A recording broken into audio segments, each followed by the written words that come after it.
right, well, good morning, everyone. My name's Bernadette Dunn. I'm the head of education and training at the FAIR Institute. I'm thrilled to be moderating this panel today with these incredible experts. You guys are all here because you either know FAIR. Actually, would you guys like to kind of get a feel for how well our crowd knows FAIR? So who's just starting to learn about FAIR in the room? Okay, great. Who would say they're lukewarm or have started their journey a little bit? Okay, seems even so far. And who feels that they're on their way building their program? Not very many on that one. All right, well, you're in the right place because we curated this discussion because we understand you're here, you already understand FAIR. You're here to really understand how to partner with your business. So the topic of today's panel, and I'm gonna introduce here first our panel. So we've got Alex Antukh, who is a Chief Information Security Officer at Aboitiz Power. I apologize for my Spanish here. So he's our first person. And his organization is one of the leading renewable energy providers in the Philippines. He has a background in industrial control systems, threat intelligence, and cloud security. And Alex brings deep expertise in managing cyber risk in critical infrastructure. And he's a vocal advocate for FAIR-based cyber risk quantification in the energy sector. And then next to Alex, we have Mark Tomallo, who is the Chief Information Security Officer at Victoria's Secrets, where he leads global cybersecurity strategy and risk management. He has over 2 decades of experience in IT and security leadership. Mark has built and matured cyber programs across the retail and financial sectors. He is known for aligning cybersecurity with business outcomes and fostering a strong culture of cyber risk awareness. We'll get more into that, I'm sure. That is my picture, by the way, up there. That is me. I have hair now. Right. And then next we have Michelle Griffith, and she is the Vice President of Security GRC at IHG Hotels and Resort, where she oversees global information security governance, risk assessment, and compliance initiatives. She has a strong foundation in enterprise risk management and cybersecurity strategy. Michelle brings a pragmatic approach to embedding security into global operations across the hospitality industry. And then next to me here, we have Jonathan, who goes by JT Taylor, who's the Deputy Chief Information Security Officer at UC Davis Health, which is a leading academic health system. He has extensive experience in healthcare, cybersecurity, focusing on operational resilience, risk quantification, and regulatory compliance. JT is recognized for driving cyber risk-informed decision-making in highly complex environments and is an advocate for the FAIR model in healthcare security programs. So as you can tell, this panel are the people to talk to. So if you have any questions, but we're gonna start off with our first question here with Mark. And because we're focusing on that partnership with the cybersecurity teams and the business, I'm going to lead with you and ask you how you've successfully aligned your cyber risk management program with broader business objectives and what impact that has had with alignment on stakeholder engagement and support. So first of all, thanks for coming, everybody. Really appreciate it, kind of coming out here. I'm on the board of FAIR. My day job is you. FAIR Institute, my day job is Victoria's Secret. And so going through cybersecurity, I've been in it for 25 years and making a lot of mistakes. And so to me, the quantitative risk piece has really, I've actually never heard that bio before, so that's great. It's ChatGPT, by the way. Thank you. Yeah, I've never heard it. But dealing with different industries, and I have been on the vendor side, I've been on the corporate side, started businesses, venture capital, and so have seen our industry and different industry companies from a lot of different lenses. The cool security projects that we work, whether it's DOD, DOJ, DOE, intelligence communities, school systems, financial institutions, retail, right, which what I'm doing now. Risk is not the same by industry, right? A hack of a school district is not ideal, but it's definitely not that big of a deal compared to what Alex deals with in that power grid, right? Or the nuclear weapons facilities. So to me, I always, in our conversation with the business, and whatever the business is in your context, is really, really important. So aligning or trying to align, it fascinates me. We don't do it. Every single business interaction is not incredibly fruitful, and we have figured this out every single day in every single conversation. So it is challenging, and just recognizing that. But presenting cybersecurity, presenting risk management, quantitative risk management, for me, what's really helped is understanding some of those business cycles and where your company makes money and how they make money. That's a really good area kind of to start in those different teams. With retail, everything for us revolves around the customer. And so where our business is cyclically in the year kind of matters on where we'll do some analyses. Or where we're at from, we used to be L Brands, we split from L Brands, so Victoria's Secret is separate from where it was created in that brand. We had a TSA with L Brands, and so the stakeholders, our business was really focused on, let's not screw that up, because we had a couple controls on the cyber side that if we messed that up, we had a tax hit of $1.2 billion. This was a tax-free spinoff, and because we own identity, that control, those access controls, were a really key piece of that success. We're in a different spot now because we're a single company. We've got some technologies that need to be refreshed.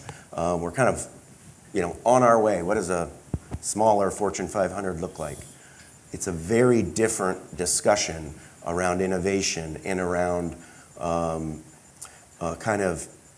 technology takeout. Are we using the technologies, as best as we can? So I say all of that in understanding where that business cycle is, and then just having those conversations, stepping out and asking that business to participate in those analyses. To me, that's where the rubber meets the road. That's where the relationship is kind of formed.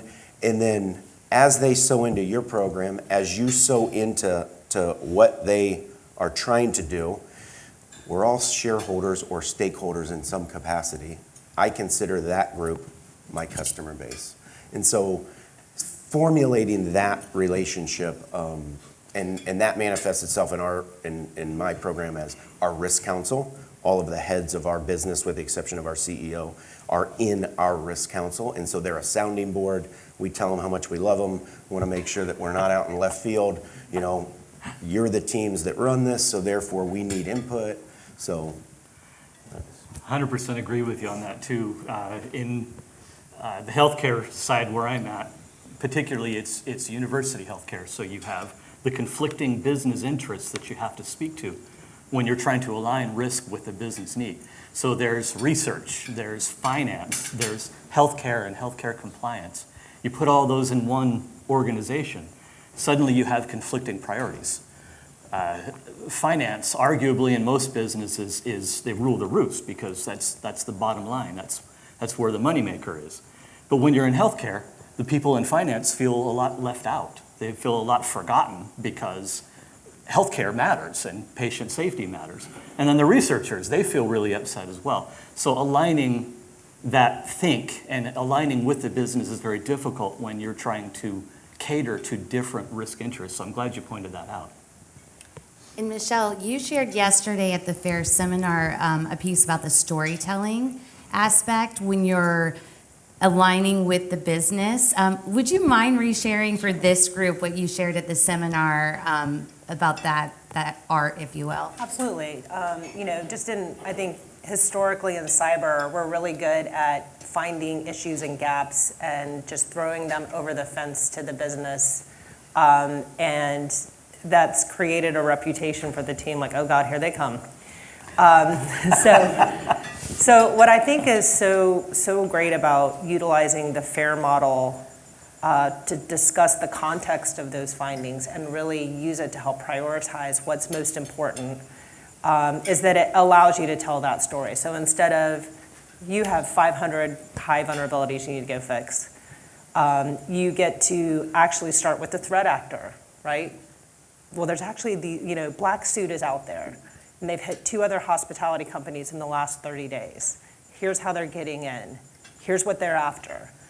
The business is all of a sudden like, really? Wow, that's scary. It resonates with them because you're telling a story with every single risk scenario. Mm-hmm. Then you look at, you have controls in place, you have gaps.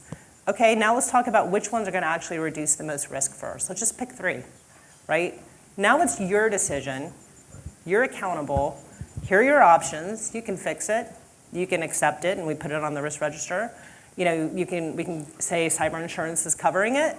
But I think that ability to change the conversation, one, it shows that you're trying to understand the business and that you appreciate the fact that they're trying to make money. We don't get paid if they don't make money, so that's important. And I think it really changes the relationship. So it's such I think more than anything else, FAIR's like a communication model. Yes. It allows you to change how you're having the conversation with the business. And I think it changes the way as security professionals, we even really think about what we're doing. What are the most important things we're doing in our cyber group that are going to reduce the risk first? And sometimes it's not my GRC stuff, right? So maybe I shouldn't get the money for it.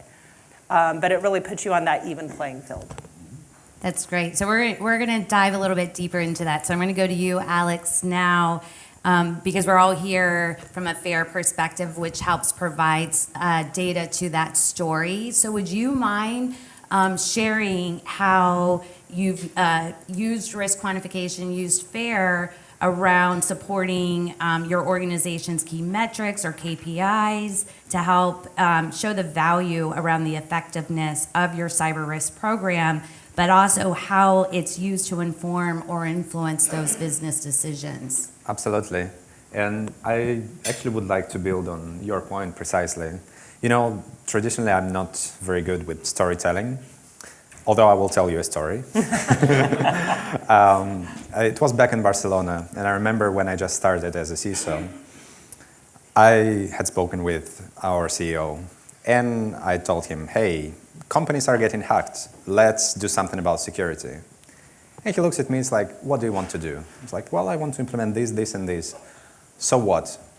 Well, we'll have better maturity. So what? I don't know, better maturity, we are likely not get hacked, right? And he looks at me, he's like, look, I'm talking about investment. I'm talking about the effort. You're talking about things that I don't understand. You're talking about maturity. And I see no connection between these and whether we will be hacked or not. You're not getting anything. And I went and I was so upset. I thought it was the worst day of my life. So naturally, when you think it's the worst day of your life, you go to a pub. So I went to a pub with our GRC leader, who actually is one of the greatest proponents of FAIR, and we worked together for many years already. And both of us are, in a way, you could say philosophy freaks. We organize something that's called Socrates Cafe, where you really put out a topic and then you just brainstorm it from different perspectives. So we started just this. It's like, hey, what is the business there for? What are we doing? Why are we doing what we are doing? And very basic questions, which normally you don't ask because you're the expert. You know what to do. You know about malware, you know about threat actors, you know about controls. No, let's take a step back. What is the business expecting to do? So they have some amount of money. They can invest in many different things. There are many different risks, and indeed there are many risks in any company. And they need to distribute that in an optimal manner. Are we helping? Well, at that time, we didn't help much. Again, what is maturity for them? How then another one of my mentors said, and I remember it very clearly up until today, it's like, if you look at the maturity, pretty much in any company with the emergent program, you will have maturity around 2. You will quickly get around to 3, and you will probably aim for 4, but probably won't achieve it. And that's like pretty much any company that has it. So what's the point, right? And how do you even decide that you want to invest in backup and recovery versus security awareness versus something else? So we started thinking, okay, if we are to speak the business language, and again, it took a few iterations, and of course we made a lot of mistakes. So obviously the most natural approach would be showing the actual return on investment. So we started thinking, how could we quantify the risk? And we started with, that CISSP chapter back then, which was like, okay, you have likelihood and impact. How do you calculate likelihood? It's impossible, right? Well, maybe it's not impossible. Maybe you can do something to make it a bit better. So we started gathering the data. We found some reports from, I think it was Verizon back then, there was IBM, and there was another one. The impacts, okay. Back then I was working in the logistics company. It's similar to DoorDash here. So we're like, okay, if for example, the system is not available, how many orders we are not getting? Is there any regulation? Is there something else? So we started drafting almost on a napkin something that is now so developed as the actual FAIR model. And then, it just happened when you're looking for something, when you're, talking to the universe apparently talks to yourself. So at some point, FAIR talked to us. I remember how both of us were reading that book, and we started to do the calibration on just our level. It was a lot of fun, and I still remember how we used the very same examples for betting on horses and football games, and we became quite better at it as well. But so ultimately, we saw quite clearly that the goal of any metric, of any cybersecurity metric, should be to communicate directly to those who make the decision. So we need really to help them. So of course, we could still show the metric as something like how many incidents we had, or how many critical assets there are, or what is the state of our security awareness, phishing, and stuff like that. But again, it's very specialized, and they are not directly actionable. So gradually, through all of those years, and this is something that I'm proud now, I can say that in my current company, which is a critical infrastructure, and again, you can imagine if we go down, 20% of the country doesn't have electricity anymore, and it's a bit of a deal there. So our 2 main metrics, in fact, currently, that we always look at and which we always discuss with our board on a quarterly basis are, first, annualized loss expectancy based on the specific risk scenarios which we developed for our business units and on the overall level, and return on investment on the projects that we select. So when I come to my board and I say, I want to invest now in insider threat risk management, they ask me why, but they don't expect me to tell a story about, a company where an insider threats compromised it. I mean, they probably would appreciate it, and I'm gradually getting better at telling stories as well. But what they really appreciate is like, okay, show me the data, show me how it and why I need to invest that amount. And thanks to that, we were able not just to say why we want to invest in what we want to invest, not just select the priorities and the specific budgets, but also optimize our budgets in general. We have 49 different facilities around the country. Some of them are quite small, and the budget is not infinite. Even if I show amazing ROI, my CEO still sometimes says, Alex, it was not a very good year. You still are not getting in the money. So what we looked at were the smaller low-margin sites that were isolated and where minimum controls could be implemented not necessarily with the same amount of investment. So we calculated the ROI of those controls for all of those sites, considering the risk profile of those, and we're able to do something that normally CISOs do not do, to suggest divestment of certain controls. So we said, given your risk appetite and tolerance for specific sites, for specific risk profile and the controls that we have, we suggest you as the security team not to invest in this and instead prioritize it and put the money somewhere else. And when I did that, they looked at me, it's like, wow, I would never expect you to say that to me. And that was the moment that changed a lot. So currently, again, I have my board meeting when I go back. It happens on June 10, so I still have a month and I need to send the slides. The first question is like, okay, show me how the risk changed. Show me what you've been doing and tell me something that I would appreciate in my language, not in your language of firewalls and antiviruses. Great, thank you. And thank you for walking us through that journey to get where you're at. And you will definitely need to keep us updated on how your board presentation goes. I know there are several people in the room who have some experience around that. One specifically sitting next to you, if you guys haven't, talked about it. JT or Mark, I know you guys have like maybe some quick fire, like specific examples of how the quantification has directly shaped a major business choice. Do either of you want to? Yeah, I can share one that's kind of interesting. This is, again, the conflict between finance and healthcare, where people have differing priorities. We had a financial application that some people in the system, it grew organically, and people had elevated rights in the system. The people in finance thought that they needed that level of authority in the system because somehow the limits on their freedom within the system would result in then inability to be able to do creative things with reporting and things like that. A quantitative risk analysis was done, which fortunately it's finance and they get that kind of stuff. When the report was done, the realization that, I guess this is something you probably already recognize as risk professionals, there's a difference between loss event frequency and threat event frequency. There's a big difference between the two, but when you're doing a risk assessment, people don't always make that connection.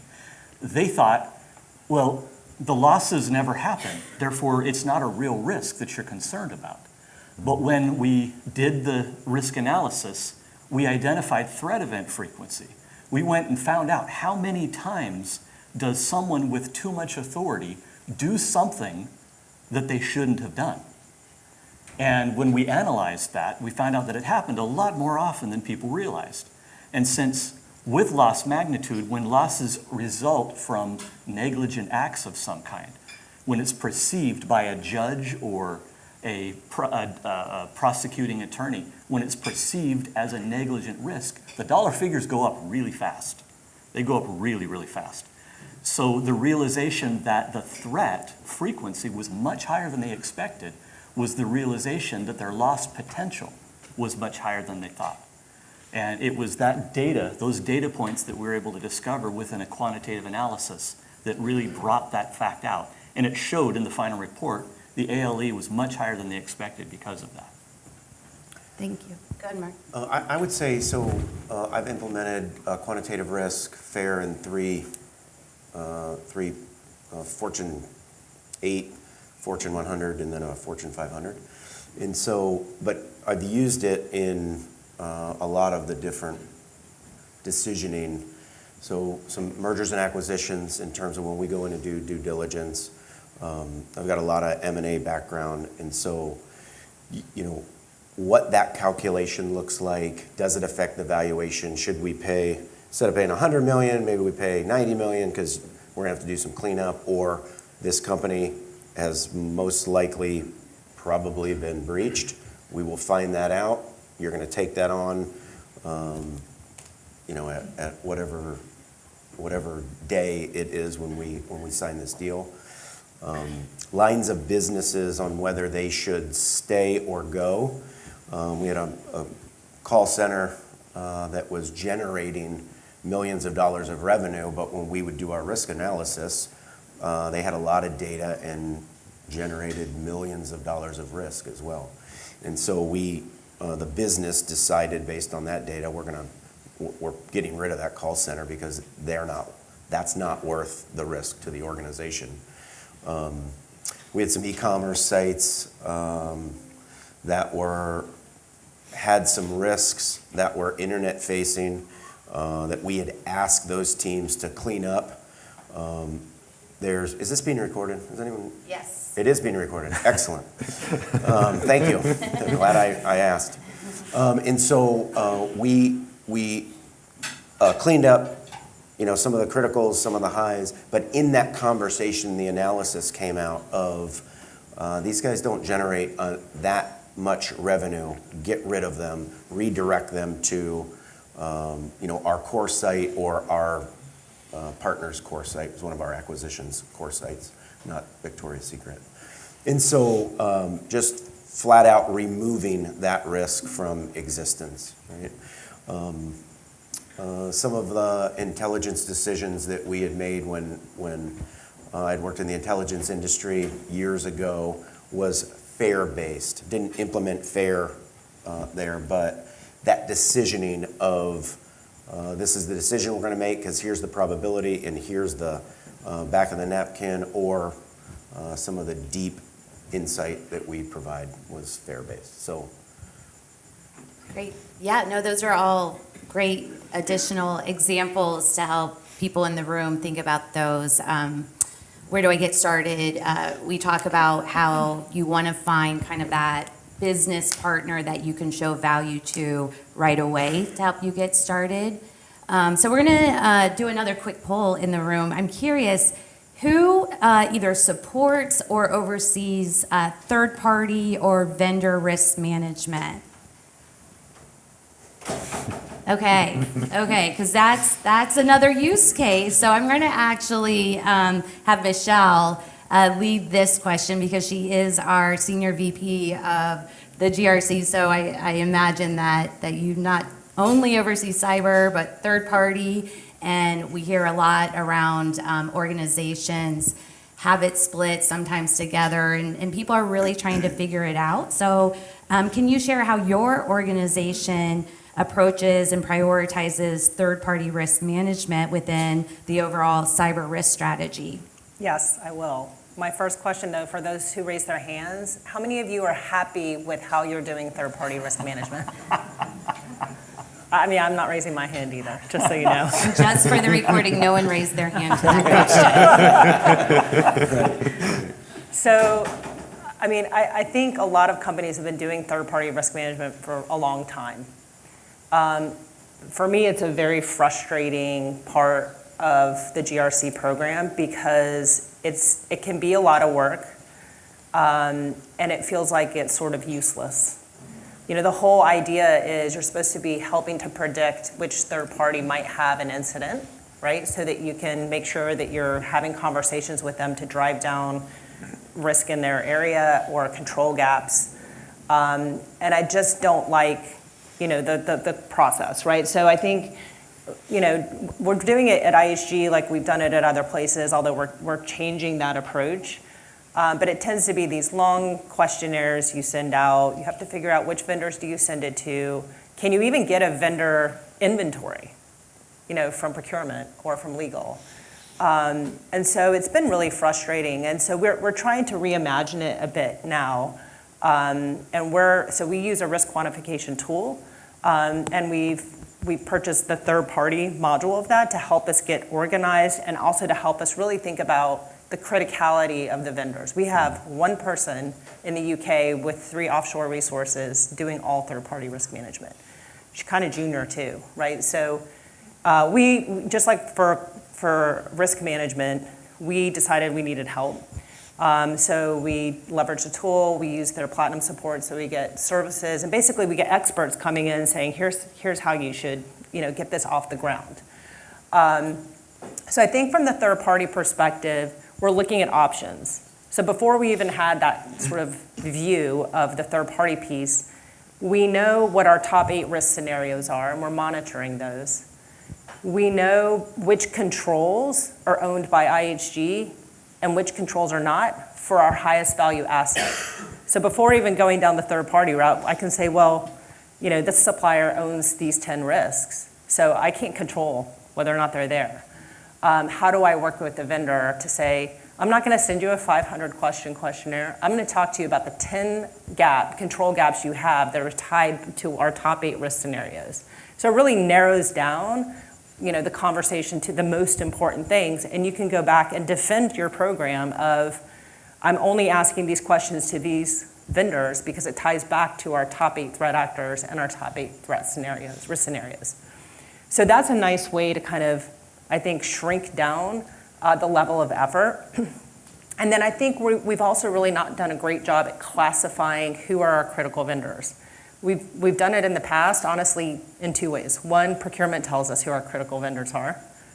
2, it's a spend-based model. So how much are we spending? The problem with that model is that usually the more we spend, it's a more mature company. So like a Salesforce, right? So should you really be spending, your time? They've got a million other people, bashing them and, trying to get answers to questions, and they've got a good, solid program built in place. So the ones we should be worrying about maybe are the ones that are smaller or less mature, but they have access to your systems. Well, maybe we should ask that question. Do they have administrative access? Are they coming in, remotely to do things? So I think that's where we're really trying to rethink, and it all ties back to the risk scenarios, right?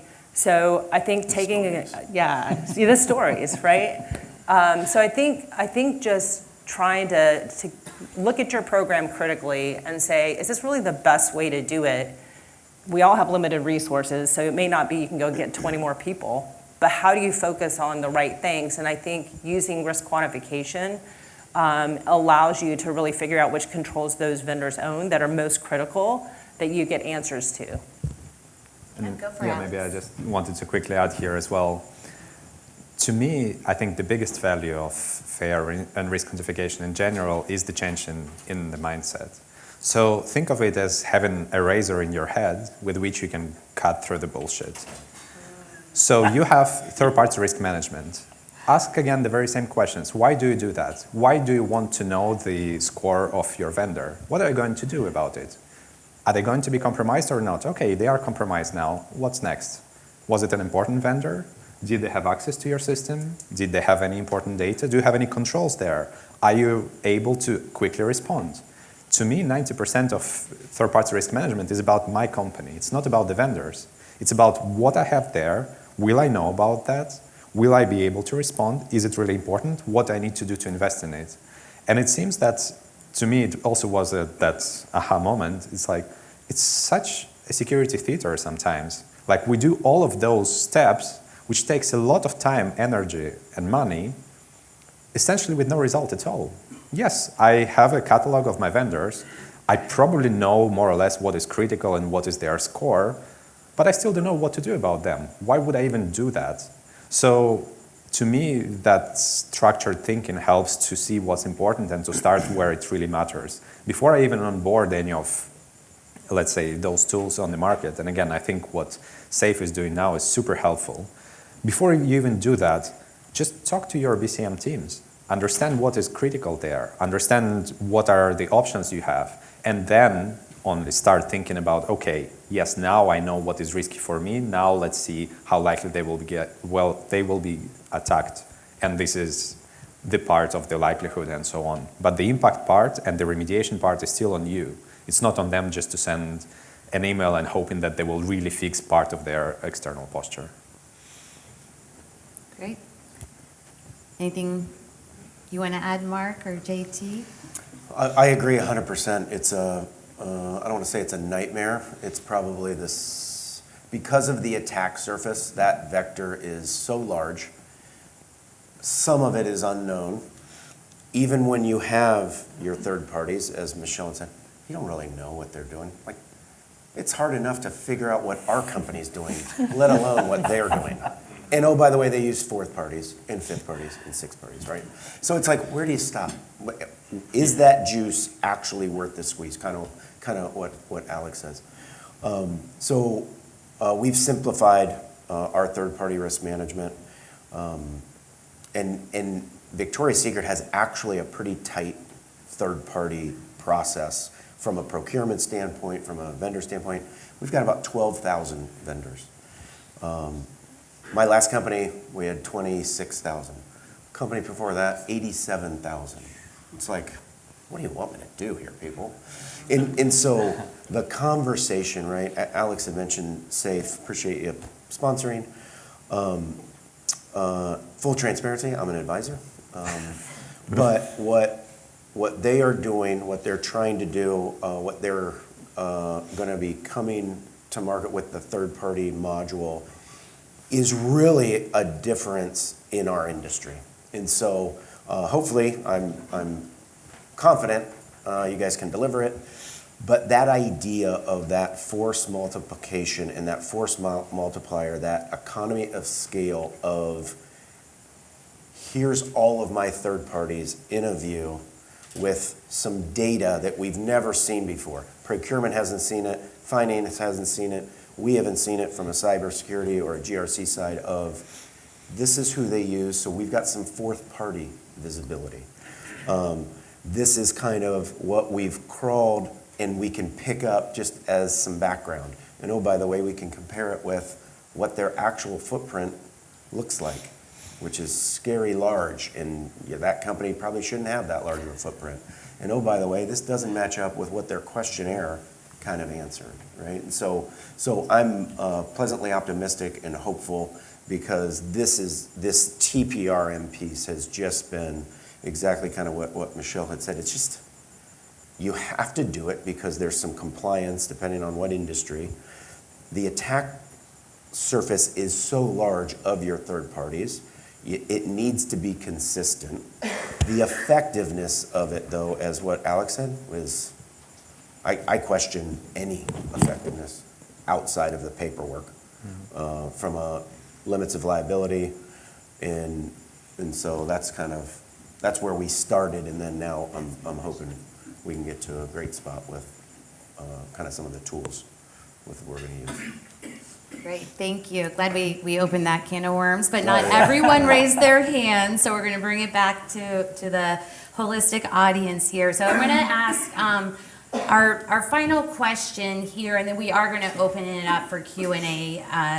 And so a little bit on what Michelle and Mark shared, talking about technology specifically to help in the third-party risk management space.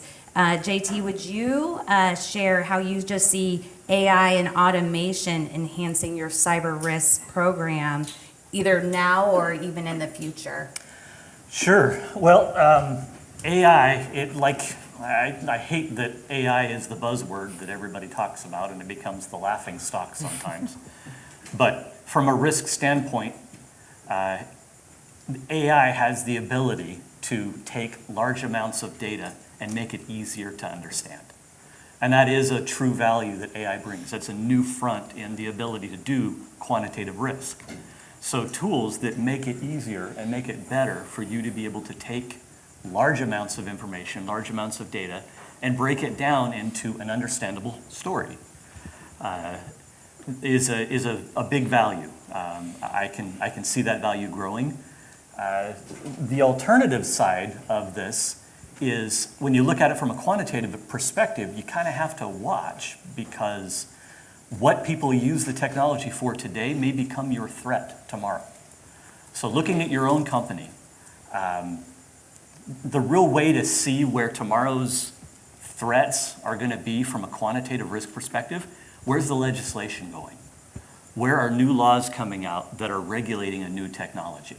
And what are we seeing right now with AI? We're seeing the European Union law that came out about ethics in the way you behave and use AI. We're seeing, I'm in California, and California is starting to do the same thing. By 2026, we're going to have some AI things that we need to follow here in California.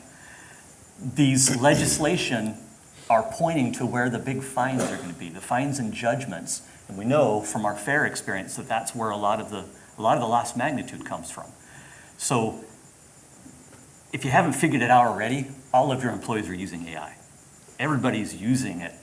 The question is, in your company, are you as a company going to get busted by these new laws coming out for the way your employees are using it? Will it come out later and embarrass you as a business that, oh my gosh, I didn't realize my employees were using it this way? Yeah, it made our product better, it made our solution better, but I didn't realize just how costly that would become when future legislation comes around and says, how did you do that? How did you make that product better? How did you improve it? And did you let your customers know how you were doing it? Did you make sure they understood what they were getting into? I can see that being the gotcha of the future that we'll have to pay attention to. So people are using it. Whether they're using it right is the question that I think as risk professionals we really need to sit down and think through. But my question is, are you using it? Everybody in companies are using AI. Great. Luke, are we ready to start some Q&A? Okay. So now it's your turn to ask our panel some questions. We've got one up here, and then there's one behind you. Okay, great. First off, thank you very much, everybody, for your perspectives, insights. From one of the polls early on, it seems like there are a lot of people in this breakfast session that are early on or just not yet started with kind of FAIR and cyber risk management, quantification, all of that. I'd love to hear, it appears all of you have really good operationalized, mature programs running with FAIR. What would be some advice to organizations getting started? Lessons learned, partnerships, what helped make you successful and get you off the ground? Yeah, I think I probably have the least mature program. So, first off, it's talking to people that have already done it. People like Mark and who have years of experience at different companies getting it started. And part of it is just making the leap. You've got to figure out how to articulate the value of moving forward with a program like this. And in our case, we're using SAFE. So we had to put a business case together, bring it to retail and the hospitality company that doesn't talk about risk a lot, in a ways that I've seen in financial services companies I've been at before. And so being able to again, articulate, hey, look, we think that this is going to help us maybe spend money in places we should be and we aren't. And to your point, stop spending money in places that we may be spending it and we don't need to. And so I think, once you get the buy-in for the business case, it's talking to those teams who you need to partner with you, right? The business is going to have to help you with the revenue associated with the things you're looking at. You're going to have to collect the data from finance. You're going to have to go to legal and ask about fines, regulatory fine impact that you have to build in. And then ultimately, you have to go to your business stakeholders. We have a lady who's running product and tech, our EC member. She's a product person. She's running tech and security now too. So she has this little index card and she walks around with it and gives it to everybody all the time. And it's just all product focused. It's like, here are the great initiatives we're taking on this year. So what we kind of figured out is, well, that's how we need to kick off our risk program. Like, we're going to just talk about risk in the context of these 12 initiatives that we're supposed to all know inside and out. And so our BSOs, who are aligned with those different initiatives, are using SAFE to help us do the risk quantification around that, have the conversations about where we might have gaps and where we're doing really well. And guess what? There's a bucket of money for each one of those initiatives. Those are hard to find. So we're taking advantage of the fact that our executive committee has funded these projects. And it's a prime opportunity to go in and say, we need some of that money to drive the risk down, and then give the business the credit. Say, look, guys, you did a great job. You remediated these two things. Look what you did to drive risk down. And then it just sort of positively reinforces that behavior, and then they want you to be a part of it. Yeah. So I'm 1 for 2 with this program. I attempted to implement it previously and didn't succeed. Implemented it where I am now and did succeed. And I think for the advice that I would give to start out is, just like she said, it's really the stories. Be ready for that elevator conversation. If you can calibrate yourself so well that in a 30-second talk, when someone asks you about something they're concerned about, you can spit out an estimate of a number, a figure, something that says, well, those kinds of events sometimes result in $31 million loss incidents. When you can say something like that, you're educating leaders with that thing that they didn't realize there was value in quantitative risk. And you're planting the idea in their head that we actually can calculate this stuff, and we can do it pretty accurately now. There's enough data science out there in cybersecurity to really help you partner with the business, just as they said. And like her, we're using SAFE as well. It's been a powerful tool. But I think the biggest deal is the way that having that tool at my disposal has helped me have those elevator conversations, helped me calibrate myself as a risk professional in being able to do that. I think when you're starting a program, or you're starting to roll out FAIR, or you're starting to really go down the quantitative risk discussion, I love to just keep it really simple. I'm kind of a big KISS theory person, right? Let's keep it simple. And so we start talking the talk very consistently. FAIR does an amazing job of that. And I would just encourage everyone, do not despise small beginnings. Having, we always kind of talk around scientists do not mess up weight, velocity, and mass, right? But we've been saying it for years. Yet we kind of jack up vulnerability. What's the asset? What's the loss? What's the risk? What's the vulnerability, right? It's like we need to start speaking better and communicating more effectively as cyber professionals, as risk professionals. And bringing a lot of people along with you starts to build that credibility. Those 6 forms of loss really help because you're starting to guide conversations. So there's a conversational, you don't have to have any investment, you don't have to do anything other than some effort and some influence on there. So real simple nomenclature. And then the 3 other, the key areas, the TPRM side of the house, specifically in limits of liability, we routinely, probably for the past 10 years, have transferred probably 5x of where the negotiations start just by utilizing FAIR methodology in the TPRM space with our vendors. And so sorry, vendors. But that data has value. And so, whether it's Ponemon report, whether it's IBM report, whether it's CrowdStrike, whether it's our own data, you generally can get a sense of how much what this data is worth to the organization, because you own that, you know that, but what it costs in a breach scenario, give or take, right? Is it $200? Is it 170? Mm-hmm. I don't know, but you can circle some generalities when you're in a negotiation, right? The value of data is important on that TPRM side. The next piece is cyber priorities. Where should we be putting our money?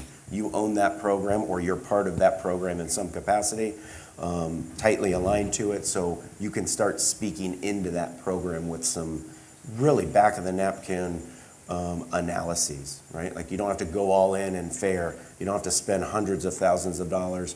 This is let's just tread water a little bit and do this behind closed doors where we can just hash it out, iron sharpens iron, and let's beat this up before we even get to the business. That's on the cyber piece. The next one is audit, specifically external audit, because you want the internal audit team to kind of be right next to you when you're doing these learnings. External auditors are really in a tough spot these days because there is a paradigm shift around the risk conversation because of organizations like this and because of how we are maturing.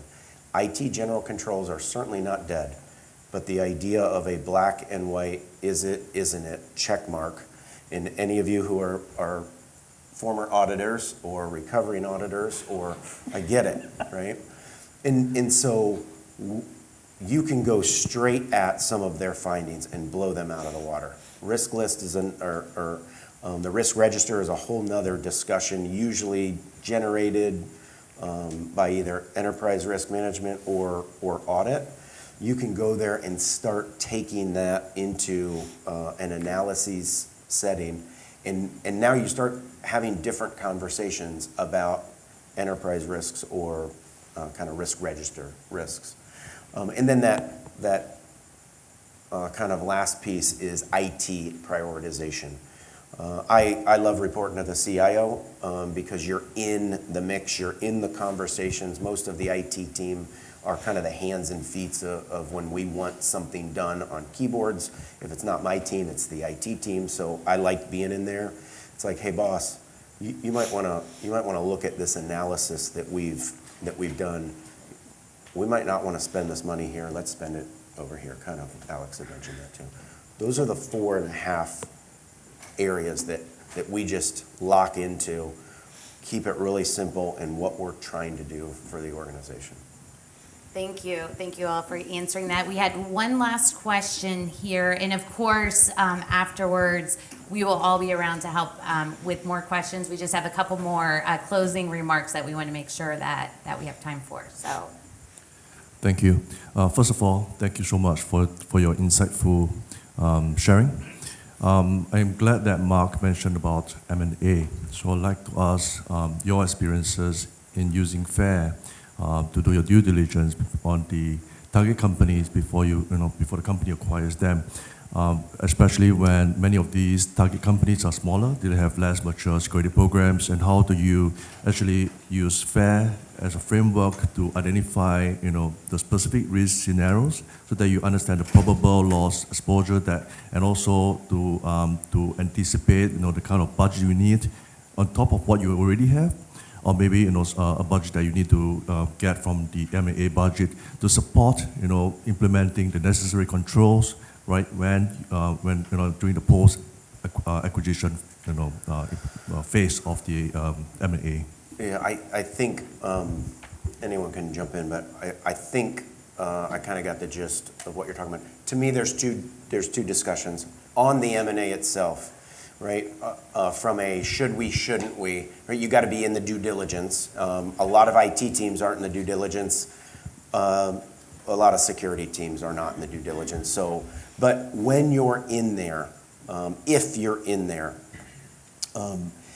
you go right back and just kind of work the model. What are we worried about? Michelle talked about her 8 scenarios or 8 loss events or 8, what did you call them?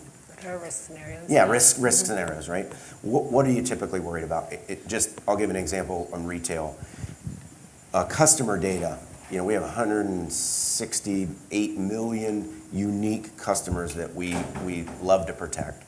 And so it's our largest asset and it's our largest loss exposure, right? And so when we go into an M&A, we already know our scenarios of what that looks like. So that's at the back of our mind. So we're running those analyses on those scenarios while we are trying to do that due diligence of what's your tech stack and how mature are you. And it was the last M&A that we did. We were about, when all was said and done, right? Because hindsight's always 20/20. Sometimes you're dead on, and sometimes you're like, could have done a little bit better on that one. When all was said and done, we had said, hey, we're going to need $3 to $5 million of investment over the next 2 to 4 years to get to a level that we feel comfortable with. Here's some of that data, and we were probably about $500,000 off. $500,000 off on either side of that. And the timing was dead on. And so depending on when you get involved, you run the analyses that you've been running as a team for your own organization that are applicable in that space, right? There's some data loss, there's a data breach, there's if their e-commerce goes down, what's that look like? And so I think in using your teams to help you come up with the scenarios, right? So you really shouldn't be the one who figures out what are the scenarios. Yeah. I go to my threat team. What are you seeing? What's actually hitting our competitors? How are they getting in? So, create that relationship and create the cadence of meeting with them on a regular basis. And when we first went to them and said, We want to build 8 scenarios. We're going to monitor and safe all of our high-value assets every single day, and then we're going to do these business assessments separately. They said, well, we don't know, like, you want our top 10?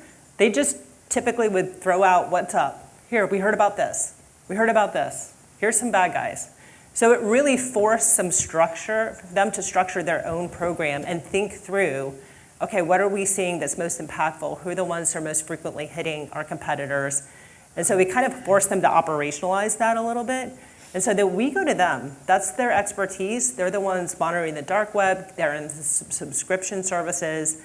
You tell us what those are, and then we're going to focus on the analysis piece. So I think it's fair to hold them, to that, to help you make sure you really are. Because if you don't have the threat actor part right and the threat scenario piece, the rest of it's you're not going to get to those priorities in the end. So. Yeah, I love also something that you said earlier. When you're worried about something, you've got something that you're worried about, a threat actor, it's calibrating yourself to be able to pay attention to the threats that are the biggest impact in that situation. The problem is that sometimes you have people, maybe you're the person within your own organization, where the fear factor, it clouds rationality. It clouds your understanding of what the actual threat is, of what the actual loss magnitude is. And being able to quantify it and bring it to a reality that you can tangibly do something about, it's not only good for helping the business understand the risks it's taking, it's also good for helping you to understand that go-getter in your cybersecurity team that is telling you, don't do business with that company. Well, maybe their concerns are more fear-based and not based on actual quantitative numbers. It allows you to get through that, the fear factor. I don't know what the right term is for it, but we do that. We do that to ourselves, and there's always that person in your office that's super on there. We're gonna do everything super securely. And you can actually help temper that with quantitative risk. You can say, okay, what is the bad thing? How bad could it get? And if it's not really that bad, then let it go. Thank you. Thank you all. So this will conclude our discussion, but does not conclude the conversations. We're just scratching the surface with all the wisdom they have to share, and they're always so generous to helping others be successful. So let's just give them a quick round of applause. Thank you so much, and I'll hand it over to Luke.